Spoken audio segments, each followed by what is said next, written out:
গ্যালিভাস ট্রাভেলের second journey যখন শুরু হচ্ছে আমরা দেখতে পাবো গ্যালিভাস ট্রাভেল প্রথম জার্নি কমপ্লিট করেছে, বাড়িতে কিছুদিন থাকছে, টাকা পয়সা উড়িয়ে দিচ্ছে এবং আবার কাজে বার হতে যাচ্ছে। ওটা ওর স্বভাব ছিল টাকা পয়সা থাকলে উড়িয়ে দাও, ঠিক আছে।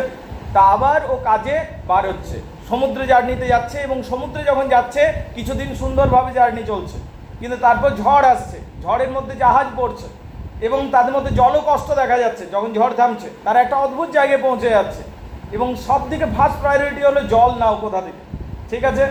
তারা একটা দ্বীপ দেখতে পাচ্ছে, যে দ্বীপটাতে শুধু পাথুরে ভূমি দেখা যাচ্ছে। তারা ভাবলো তাহলে চলো ওই দ্বীপটাতে চলে যাই, পাথুরে ভূমি আছে, নিশ্চয়ই জল, মিষ্টি জল পাওয়া যাবে। ওরা ওখানে নামছে বেশ কয়েকজন। গ্যালিভার তাদের মধ্যে একজন। গ্যালিভারের আগ্রহ একটু বেশি, নতুন দ্বীপ দেখার, নতুন দেশ দেখার। তো গ্যালিভার হাঁটতে হাঁটতে ওই দ্বীপটার একটু বেশি ভিতর দিকে চলে যাচ্ছে, ঠিক আছে। তার কারণ সে ভাবলো যে আমার জন্য তো ওয়েট করবে রে বাবা, ঠিক আছে, আমাকে ছেড়ে চলে যাবে কি। কিন্তু ও যখন কয়েক মাইল ভিতরে চলে যাচ্ছে, যখন আসছে দেখছে জাহাজ ইতিমধ্যে জলে নেমে গেছে এবং জাহাজের লোকগুলো প্রাণপণে জাহাজটাকে স্পিডে চালানোর চেষ্টা করছে। কেন? তার কারণ একটা বিশাল প্রাণী, ডাইনোসরের মতো, ঠিক আছে, কিন্তু টিকটিকি জাতীয় প্রাণী, বুঝতে পারলি, সেটা যেন তাড়া করছে ওই জাহাজটাকে। এবং মাঝে বড় বড় সব ছুচালো পাথর আছে, সেই জন্য প্রাণীটাও ওইদিকে যেতে পারছে না। আর জাহাজটাও আসতে পারেনি, ছোট ছোট নৌকাতে এরা এসেছিল, জাহাজটা ওই পাড়ে ছিল, বুঝতে পারলে। মানে এটা সমুদ্র, মাঝে ছুচালো কিছু পাথর, জাহাজ ঢুকবে না, ছোট ছোট ডুঙি নিয়ে এরা ঢুকেছিল। কিন্তু একটা বড় প্রাণী, তুই বলতে পারিস একটা বিশাল প্রাণী, দৈত্যকার প্রাণী, ঠিক আছে, ওদের টিকটিকি মিকটিকি হবে, ঠিক আছে। ব্রবডিগন্যাক হচ্ছে রাক্ষসদের দ্বীপ, বুঝতে পারলে। ও তাড়া করেছে, সে তাড়া খেয়ে এরা সব ছেড়ে মেরে পালাচ্ছে, সবাইকে জাহাজে তুলে নিয়েছে। বেচারা গ্যালিভার ওই দ্বীপে রয়ে গেল আর ওরা ওখান থেকে পালিয়ে গেল। বলো বুঝতে পারলে কিনা? গ্যালিভার তাহলে একটা নতুন দ্বীপে এসে ফেসে গেল। এবার গ্যালিভারও প্রাণপণে ছুটছে, কারণ ওই প্রাণীটি যদি তাকে তাড়া করে তার মৃত্যু নির্ঘাত নিশ্চিত। তাহলে গ্যালিভারও ছুটতে শুরু করলো। অনেকটা ছোটাছুটির পর গ্যালিভার দেখতে পেলো বিশাল জঙ্গল, অ্যামাজনের জঙ্গলও ভেল হয়ে যাবে, এত বড় বড় ঘাস। সে একটু লক্ষ্য করলো এগুলো কিন্তু বড় বড় গাছ নয়, এগুলো ঘাস জাতীয় কিছু জিনিস, অথচ আকাশ ফুঁড়ে যেন গাছগুলো দাঁড়িয়ে আছে। এগুলো কি ধরনের গাছ? ও ঢুকে গেল, ওটা ছিল ক্ষেত। কি ছিল? ক্ষেত।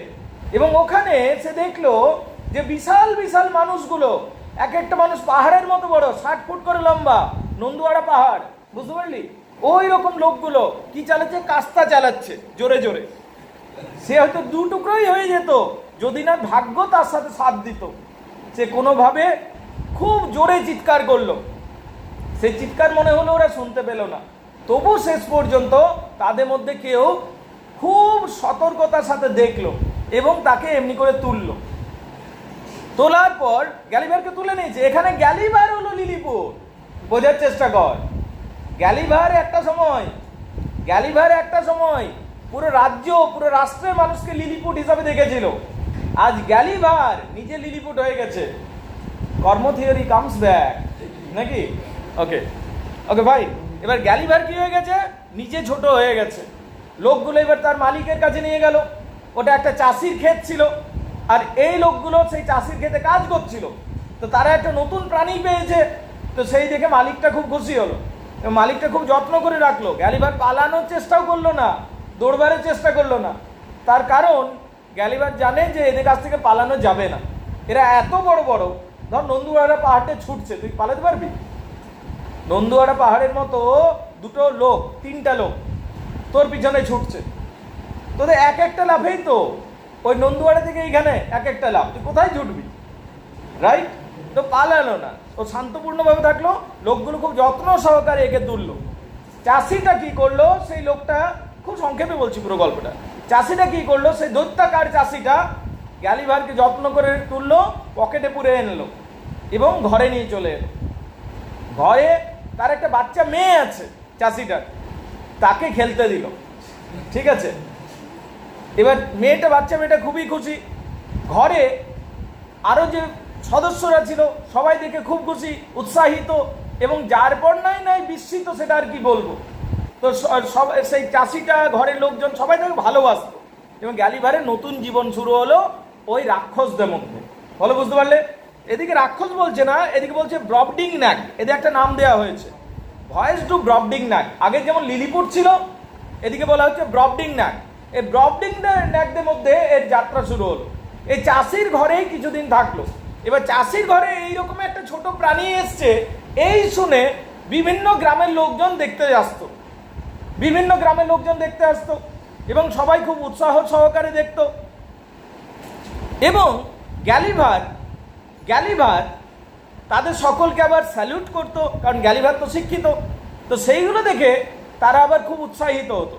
তো কিছুদিনের মধ্যে চাষির নাম ছড়িয়ে পড়লো যে চাষির কাছে একটা অদ্ভুত প্রাণী আছে নাকি। তবে এই গ্যালিভারের সম্পূর্ণ খেয়াল রাখতো চাষির মেয়ে, বুঝতে পারলে কিনা? চাষির মেয়ে তাকে খেয়াল রাখতো এবং চাষির মেয়ে তার সমস্ত যত্ন থেকে তার পুতুলের মতো রাখতো, যত্ন করে রাখতো, খেয়াল রাখতো, তার জন্য একটা আলাদা ঘর বানিয়ে দিয়েছিল ছোট মতো, ঠিক আছে, ইত্যাদি ইত্যাদি। একদিন একটা প্রতিবেশী এলো চাষির সাথে দেখা করতে এবং চাষিকে একটা ভয়ানক বুদ্ধি দিয়ে দিল। চাষিকে বলল, তোমার কাছে এত সুন্দর জিনিস আছে, তুমি বাজারে নিয়ে যাও একে, আর একে দিয়ে নাচ দেখাও, তাহলে পয়সা দেবে।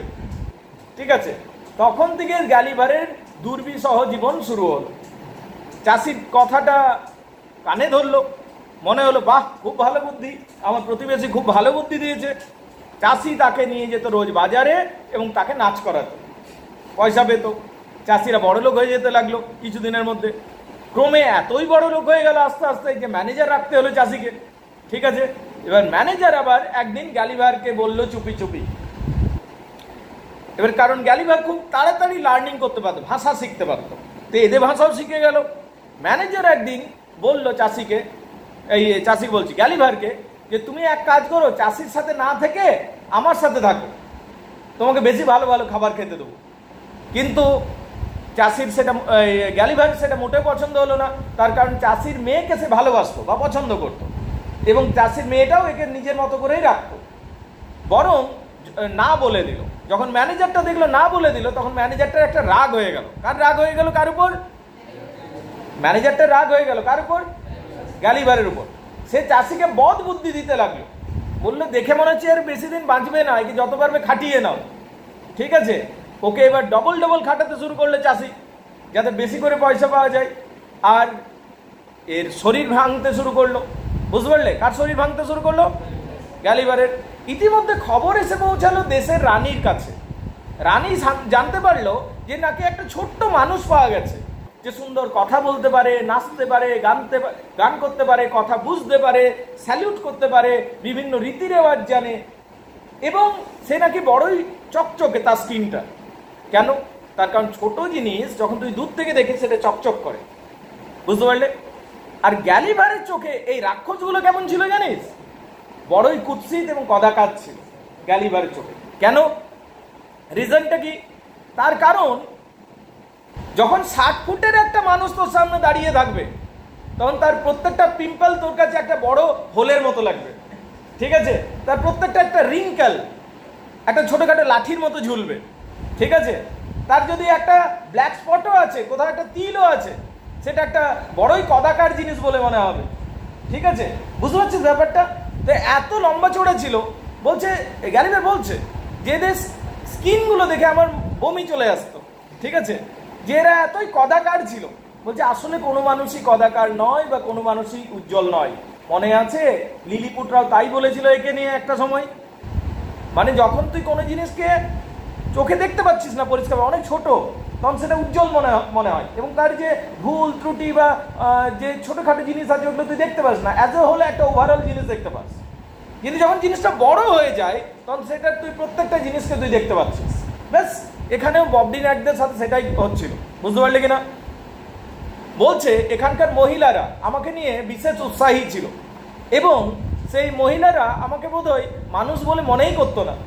তার কারণ তারা মাঝে মধ্যেই আমার সামনে ড্রেসও চেঞ্জ করে ফেলতো এবং সেটা বড়ই মানে ভয়ঙ্কর দৃশ্য ছিল।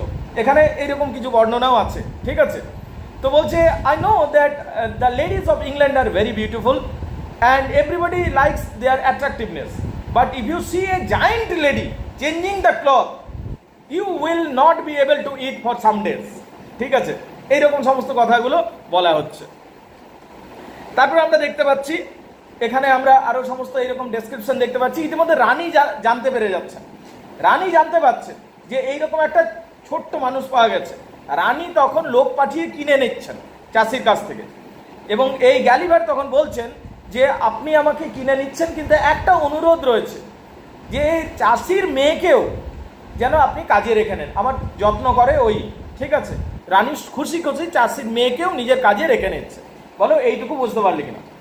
তাহলে গ্যালিভারের জীবন এবার কুটির থেকে শুরু হয়ে গেল রাজমহলে। গ্যালিভার কোথায় চলে গেল রে? রাজমহলে চলে যাচ্ছে। Gulliver now in palace. এবার রাজমহলে গিয়ে গ্যালিভারের জীবন নিশ্চিতভাবে অনেকটাই সুন্দর এবং সুরক্ষিত হচ্ছে, কিন্তু বাধা বিপত্তি শেষ হওয়ার আর নাম নেয় না। তার কারণ গ্যালিভার সেখানে নতুন নতুন বিপদ এসে উপস্থিত। রানীর ইতিমধ্যে একটা বেটে মানুষ ছিল, খুব প্রিয় বেটে মানুষ, বুঝতে পারলি? একটা বেটে মানুষ ছিল, মানে ও ওই দেশে সব দিকে বেটে মানুষ ছিল।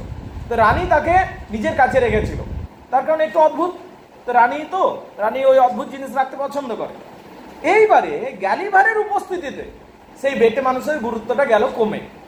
তো বেটে মানুষটার এবার রাগ হতে লাগলো, এবং সে বিভিন্নভাবে গ্যালিভারকে বিভিন্নভাবে বিরক্ত করার চেষ্টা করতো এবং মেরে ফেলার চেষ্টা করতো। একদিন যখন সবাই খাওয়া দাওয়া করছে, বেটে মানুষটা গ্যালিভারকে শরবতে দিয়েছে ডুবিয়ে। বেটে মানুষ হলেও গ্যালিভারের থেকে অনেক লম্বা চৌড়া, কারণ আলটিমেটলি ও একটা রাক্ষস, বুঝতে পারলি কিনা? ও গ্যালিভারকে শরবতে দিয়ে দিয়েছে, এবং সেখানে শরবত তো নয়, একটা হ্রদের মধ্যে যেমন সে সাঁতার কাটছে, এবং ও গেলা হয়ে যেত কারণ রানী খাচ্ছিল, কিন্তু সঠিক সময়ে তাকে দেখতে পেয়ে গেছে। একদিন তার ক্রিমের মধ্যে ফেলে দিল, ঠিক আছে, কেকের যে ক্রিমগুলো থাকে, তো সেখানে তার জীবন আবার বিপন্ন হয়ে বেরোলো। আবার একদিন আপেল বাগানে যাচ্ছিল, সেখানে একটা আপেল বাগানে বড় আপেল গাছ ছিল, সে আপেল গাছটাকে জোরে জোরে নাড়াতে শুরু করলো যাতে আপেলগুলো অন্তত একটা গ্যালিভারের মাথায় পড়ে যায়, ঠিক আছে। আর যদি একটাও পড়তো তাহলে গ্যালিভার ওখানে ছাতু হয়ে যেত, বুঝতে পারলি? আর নিউটনও হয়ে যেতে পারতো হয়তো, ঠিক আছে না। দেখ ওই জোকারটা কিন্তু ওকে নিউটন বানানোর চেষ্টা করছিল নাকি? Okay fine. Now the point is that এই সমস্ত উৎপাতগুলো ক্রমেই রানীর চোখে ধরা পড়লো, এবং রানী তাকে শাস্তি দিল, বুঝতে পারলি কিনা? একদিন বাবুর্চির একটা বাঁদর আছে, সেই বাঁদরটা ছুটে বেড়াতো। সেই বাবুর্চির বাঁদর আবার গ্যালিভারকে ধরে নিল একদিন, আর তাকে নিয়ে একদম যে উঁচু মগডালগুলো আছে, যে উঁচু শিখরগুলো আছে, সেইখানে চড়ে গেল, এবং সেই গ্যালিভারের জীবন তো আবার বিপদের মধ্যে পড়ে গেল, কারণ যদি ওখান থেকে ফেলে দেয় তাহলে গ্যালিভার এমনিতেই মরে যাবে। কিন্তু শেষ পর্যন্ত গ্যালিভারকে খুব সতর্কতার সাথে রাখা হলো এবং বাঁদরটাকে মেরে ফেলা হলো, বুঝতে পারলে? আবার গ্যালিভারের একদিন মন খারাপ, গ্যালিভারকে কি করা হতো, একটা সুন্দর চৌবাচ্চা বানানো হলো যে তুমি ওখানে নৌকা চালাও, এবং তার জন্য একটা নৌকা বানিয়ে দেওয়া হলো। সবকিছুই সুন্দর চলছিল, হঠাৎ করে একটা ব্যাঙ লাফিয়ে দিল। ব্যাঙ তো নয়, একটা হাতি যেমন লাফিয়ে দিয়েছে তার নৌকাটাতে। গ্যালিভার আবার বিপদে পড়লো, কিন্তু তাকে আবার বাঁচিয়ে নেওয়া হলো। এবার গ্যালিভারের জীবন রক্ষা করার জন্য তাকে খাঁচার মধ্যে রাখা হয়, ঠিক আছে, কিন্তু খাঁচার মধ্যে রাখলে কি হবে? একদিন দুটো মৌমাছি ঢুকে দিল। এবার মৌমাছি তো নয়, যেন ড্রাগন। এবার তার কাছে একটা ছুঁচ ছিল, যেটা তার কাছে আসলে গ্যালিভার কাছে বল্লভের মতো, সে বল্লভ নিয়ে সে লড়াই করলো। একদিন একটা ইঁদুর এসেছিল গ্যালিভারকে কামড়ানোর জন্য। এবার ইঁদুর তো নয়, তুই বলতে পারিস দুটো বড় ষাঁড় চলে এসছে, তো তাদের সাথে লড়াই করলো, এবং আলটিমেটলি গ্যালিভার উইন করছে, বেঁচে বেঁচে যাচ্ছে। গ্যালিভার এইভাবে দ্বিতীয় আমরা জার্নিতে দেখছি যে বিভিন্ন বিপদের মধ্য থেকেও গ্যালিভার বেঁচে বেঁচে যাচ্ছে। গ্যালিভারকে যথেষ্ট প্রোটেকশনের মধ্যে রাখা হতো, গ্যালিভারকে ঘুরতে নিয়ে যাওয়া হতো। গ্যালিভার একদিন ঘুরতে গেল রানীর সাথে, তখন দুটো কিছু ভিক্ষুককে সে দেখতে পেয়েছিল। সে ভিক্ষুকগুলোকে দেখে নিয়ে তার গা ঘিন ঘিন করে উঠলো, তার কারণ একই রাক্ষস, তাদের সারা দেহে উকুন ঘুরছে। উকুনগুলো তো নয়, যেন কি ছোটখাটো শুকর ঘুরে বেড়াচ্ছে সারা গাটাতে, কার? তো ভিক্ষুকগুলো, ঠিক আছে। এই সমস্ত দেখে নিয়ে গ্যালিভারের মন গেল খারাপ হয়ে। আবার গ্যালিভার ঘরে ফিরে এলো। এবার গ্যালিভারকে মাঝে সাজে তাকে খাঁচার মধ্যে ভরে নিয়ে তাকে সমুদ্রের পাশে ঘুরতে নিয়ে যেত ফ্রেশ হাওয়া পাওয়ার জন্য। সেই দিনও তাই হলো, কিন্তু হঠাৎ করে একটা বিশাল ঈগল পাখি খাঁচাটাকে ছো মেরে নিয়ে চলে গেল এবং উপরে নিয়ে চলে গেল সমুদ্রের মাঝে। এবার মাঝ আকাশে যখন গেছে, তখন আরেকটা ঈগল পাখি এসে নিয়ে লড়াই শুরু করেছে। কে গ্যালিভারকে খাবে, ঠিক আছে? দুটো ঈগল পাখির মধ্যে লড়াই, মানে যেই জিতুক গ্যালিভার খুশি হওয়ার কিছু নাই, ঠিক আছে? ঠিক আছে, যেই জিতুক গ্যালিভার খুশি হওয়ার কিছু নাই, কে খাবে মোট কথা, ঠিক আছে? মানে ইলেকশনের মতো, ঠিক আছে নাকি রে? অমনি হচ্ছে, ও পলিটিক্যাল হয়ে গেল, ওকে, আলোচনাটা ক্যাজুয়াল হয়ে গেল নাকি? Okay, fine. Now the point is that এই মারপিটের মধ্যে গ্যালিভারের খাঁচাটা গেল পড়ে জল, গ্যালিভার ভাসতে শুরু করলো, গ্যালিভার কষ্ট করে খাঁচা থেকে বার হলো, এবং খাঁচা থেকে বার হয়ে গ্যালিভার সাঁতার কাটতে শুরু করলো। অনেক দিন সাঁতার কাটার পর যখন সে ক্লান্ত, আবার একটি জাহাজ দেখতে পেল, সেই জাহাজে গ্যালিভার উঠে গেল এবং সে বাড়ি ফিরে এলো। এইভাবে আমরা দেখতে পাচ্ছি গ্যালিভারের দ্বিতীয় জার্নিটা কমপ্লিট হচ্ছে। এইটা আমাদের কোর্সের মধ্যে রয়েছে। তাহলে Gulliver's travel journey 1, Gulliver's travel journey 2। প্রথম জার্নি ছিল লিলিপুটদের মধ্যে, দ্বিতীয় জার্নিটা ছিল কি ছিল কাদের মধ্যে? ব্রবডিংন্যাকদের মধ্যে। এই রাক্ষসগুলো ব্রবডিংন্যাক। এইবারে যখন গল্পগুলো পড়বো, কিছু ছোট ছোট প্রশ্ন উত্তর আছে। জাহাজটার নাম কি, ক্যাপ্টেনটার নাম কি, জায়গাটার নাম কি, ওদের রাজাটার নাম কি, এই সমস্তগুলো একটু মনে রাখতে হবে, বুঝতে পারলে? সেই জন্য ডিটেলসে পড়া। আদারওয়াইজ এইটা হলো মূল স্টোরিটা, যেটা আমাদের কোর্সে রয়েছে, গ্যালিভার্স ট্রাভেল। বলো বুঝতে পারলে কিনা? ঠিক।